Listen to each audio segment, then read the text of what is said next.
I thought I knew everything about my best friend Marcus. We'd been inseparable since kindergarten, 15 years of friendship, countless sleepovers, shared secrets, and promises to always have each other's backs. But last Tuesday, sitting in his car outside my apartment, he looked at me with tears in his eyes and said 4 words that shattered everything I believed about our friendship: "I need to confess."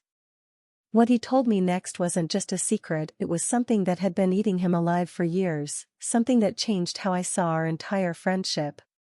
If you want to know what happens when your oldest friend reveals a truth that changes everything, hit that subscribe button and let me tell you this story. Marcus and I met on the first day of kindergarten in Mrs. Peterson's class. I was the shy kid hiding behind my mom's leg, and he was the one who walked up to me with a crayon drawing of a dinosaur, saying, "Want to be friends?" That simple question started what I thought was the most genuine friendship of my life. Growing up, we were attached at the hip. While other kids formed different friend groups, Marcus and I were a package deal. We lived 3 blocks apart, rode our bikes everywhere together, and spent every summer building forts in his backyard. His mom always joked that she had 2 sons, and my parents treated him like their own kid.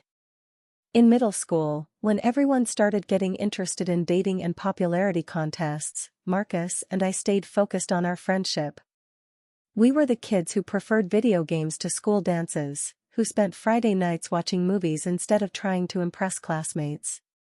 People sometimes made jokes about how close we were, but we didn't care. We had something real, something that felt unbreakable. High school brought its own challenges. Marcus started getting more attention from girls. He'd grown tall, played on the soccer team, and had this easy charm that drew people in. But even when he dated Sarah for 8 months junior year, or when Emma had a massive crush on him senior year, he always made time for our friendship. He'd tell me about his relationships, ask for advice, and I genuinely felt like his closest confidant. After graduation, we both stayed local for college, him at State, me at the community college nearby. Our friendship evolved but never wavered. We still hung out every weekend, still called each other first with good news or problems. When my dad got sick during my sophomore year, Marcus was there every single day. When he struggled with choosing his major, I was the one helping him figure it out at 2 a.m. over pizza and energy drinks. But looking back now, I realize there were signs I missed. Sometimes I'd catch him staring off into space with this look I couldn't identify. There were moments when conversations would suddenly stop when I walked into a room. Phone calls that seemed to end abruptly when I showed up. I always chalked it up to stress from school or family stuff, never thinking it could be something deeper. The first real crack in our friendship showed up last month. Marcus had been dating this girl, Jessica, for about 4 months. I liked her, she was funny, smart, and seemed to make him happy. But then, out of nowhere, he broke up with her. When I asked why, he just said it wasn't working out, and changed the subject. That wasn't like him. Marcus always talked through his relationship stuff with me. What was your longest childhood friendship, and did it ever surprise you? Let me know in the comments, because what Marcus told me next completely rewrote 15 years of memories. The weeks after Marcus's breakup with Jessica were weird. He became distant in a way I'd never experienced before. Our usual hangouts felt forced, like he was going through the motions but his mind was somewhere else entirely. When I'd ask if everything was okay, he'd just nod and change the subject, but I could see something was tearing him up inside. I started questioning myself.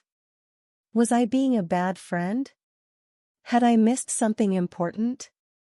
I replayed our conversations, looking for clues about what was bothering him.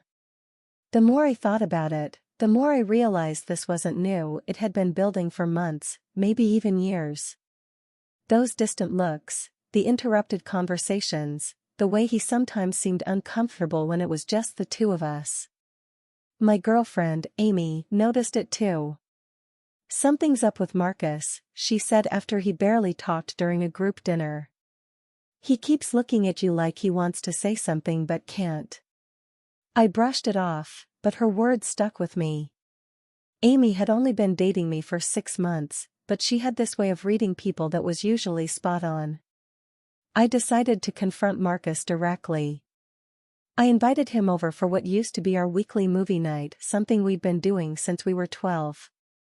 But instead of our usual easy banter, we sat on my couch in awkward silence. Even picking a movie felt strained. "Dude, what's going on with you?" I finally asked during a particularly tense moment. "You've been acting weird for weeks. Did I do something wrong?" Marcus looked at me with this expression I'd never seen before, part panic, part relief, part something I couldn't identify. "It's not you," he said quietly. "It's me. It's always been me." "What do you mean?" He stood up abruptly, running his hands through his hair. "I can't do this anymore, but I also can't lose you.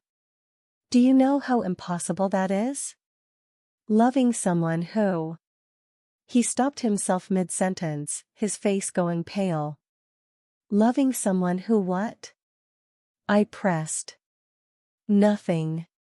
Forget I said that." He grabbed his keys. I should go. But I wasn't letting him leave like that. "Marcus, we've been best friends for 15 years. Whatever it is, we can figure it out. You're scaring me." He stopped at my door, his back to me. "That's the problem," he whispered.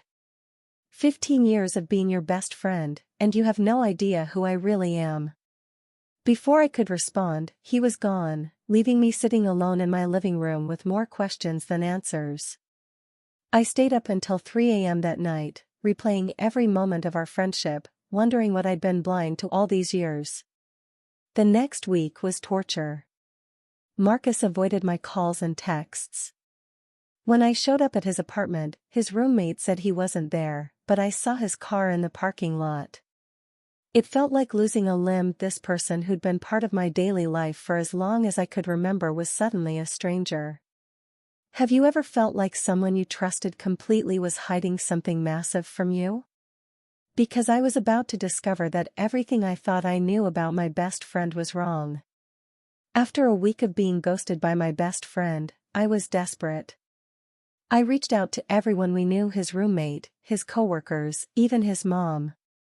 Everyone said the same thing: Marcus was going through something but wouldn't talk about it. His mom seemed especially worried, mentioning that he'd been asking strange questions about family, acceptance, and what would happen if someone you loved couldn't love you back. I was worried he was having some kind of breakdown.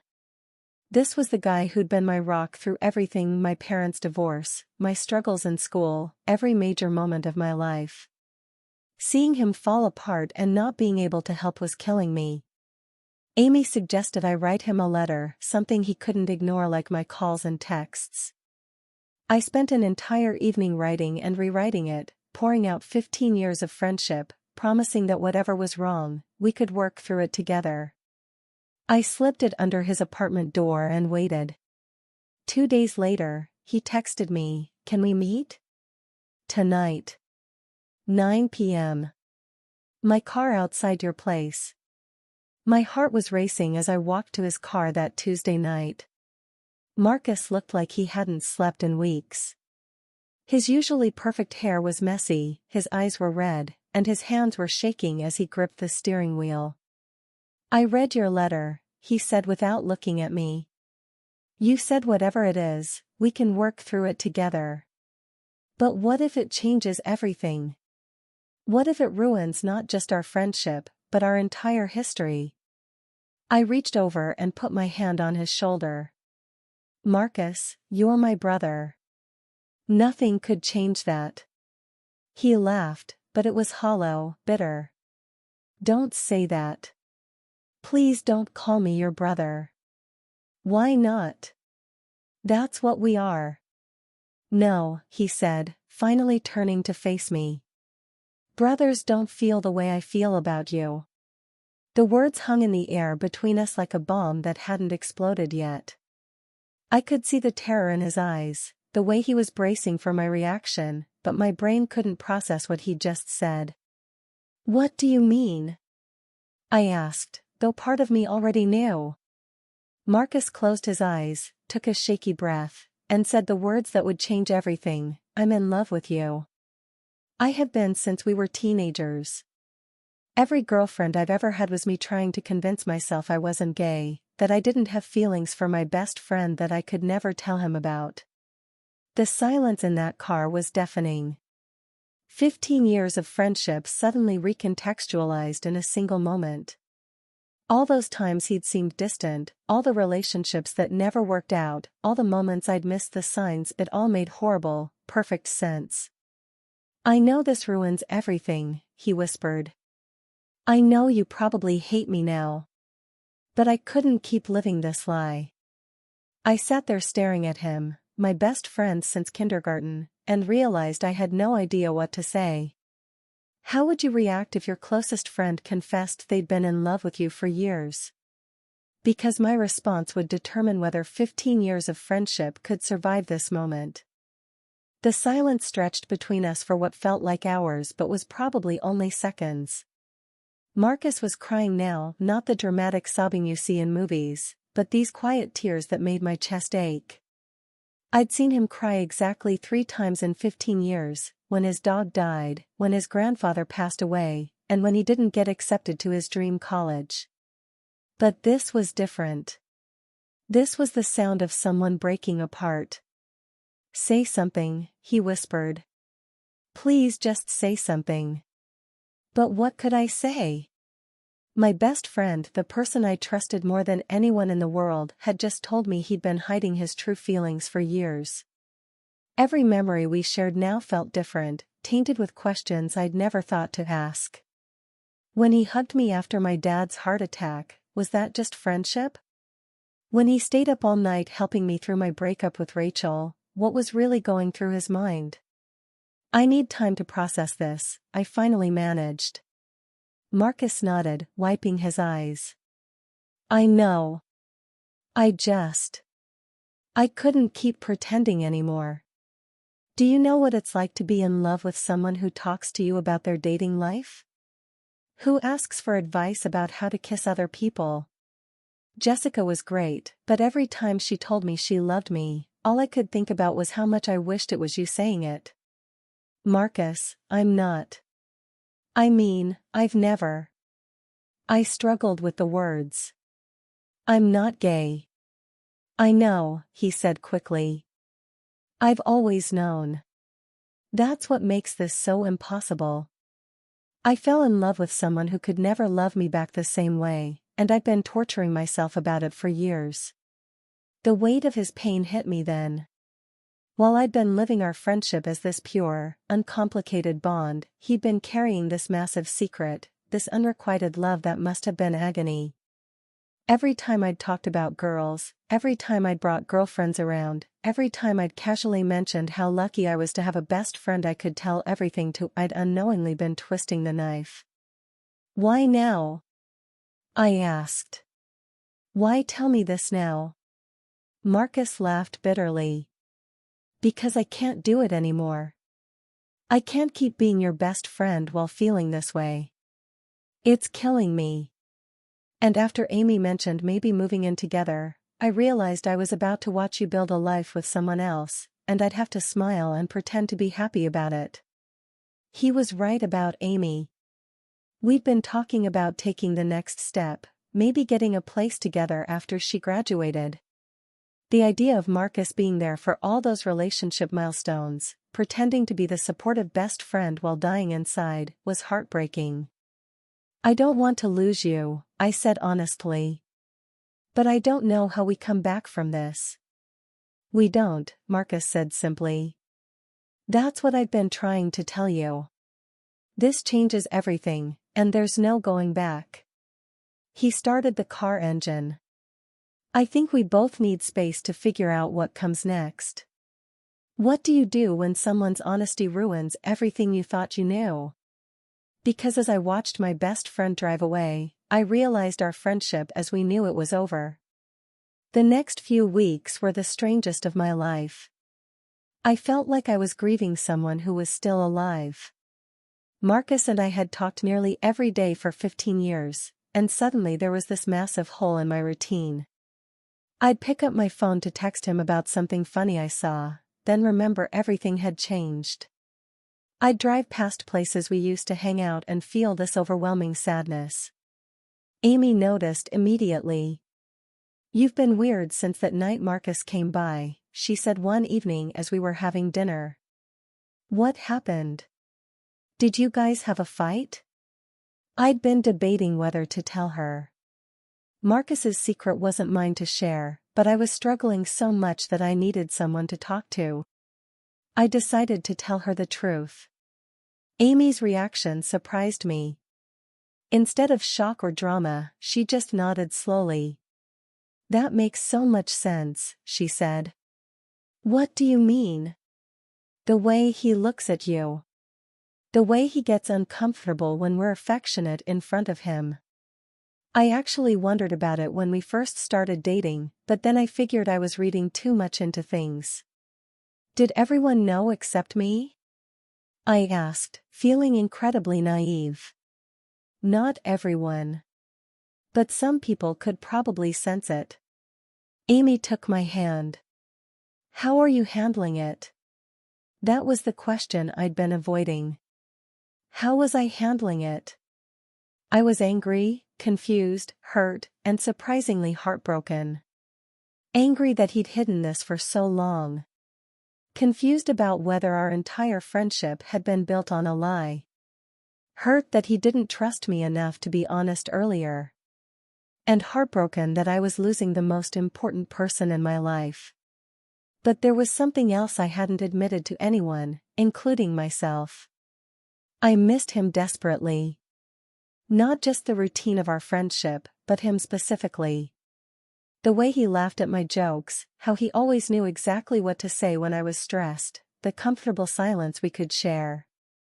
I'd never questioned my sexuality before, but losing Marcus made me wonder if what I was feeling was purely platonic. I started thinking about moments between us differently. The time in high school when we fell asleep watching movies and woke up basically cuddling on his couch. The way I always felt more myself around him than with anyone else, including the girls I'd dated. The weird jealousy I'd sometimes feel when he'd get serious with someone. 3 weeks after our conversation in his car, I saw Marcus at the grocery store. He was in the cereal aisle, looking as miserable as I felt. When he saw me, his face went through about 5 different emotions before settling on resigned sadness. "Hi," he said quietly. "Hi." We stood there awkwardly, two people who used to be able to talk for hours now struggling with basic pleasantries. "I miss you," I said before I could stop myself. Marcus's eyes filled with tears. "I miss you too. But I can't. I can't go back to the way things were. It was killing me. What if we didn't go back? What if we figured out something new?" The hope and fear on his face broke my heart. "What are you saying? Have you ever stood at a crossroads where every choice would change your life forever?" Because I was about to say something that would either save or completely destroy the most important relationship I'd ever had. Looking at Marcus in that grocery store aisle, seeing the hope and terror warring in his expression, I realized I had to be completely honest with him and with myself. "I've been thinking about us," I said quietly, glancing around to make sure no one was listening. "About our friendship, about what you told me, about feelings I've never really examined."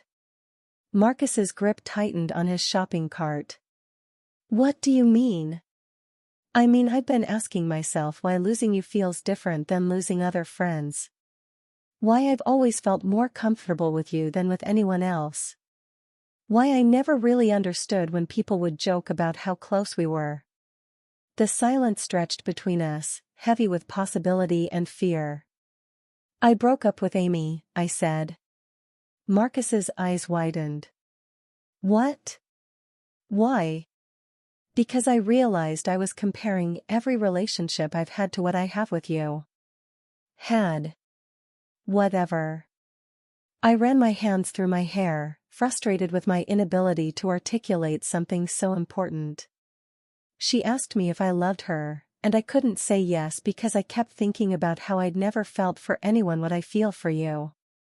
Stop, Marcus whispered. Don't say things like that unless you mean them. Please don't give me hope if you're just feeling guilty or confused. I'm not. The certainty in my own voice surprised me. I'm terrified, and I have no idea what this means for us or who I am, but I'm not confused about this. I can't imagine my life without you in it. And maybe what I've been feeling isn't just friendship. Marcus looked like he might collapse. Are you saying? I'm saying I want to try. I want to see if what we have could be something more. I don't know if I'm gay or bi or if you're just the exception to everything I thought I knew about myself, but I know that losing you has been the worst 3 weeks of my life. The tears were flowing freely down Marcus's face now. What about everyone else? Your family, our friends? This changes everything. Let it change everything, I said, stepping closer to him. Maybe everything needed to change. Marcus searched my face like he was looking for signs that I was lying or confused or acting out of pity. If we do this, there's no going back to being just friends. You understand that, right?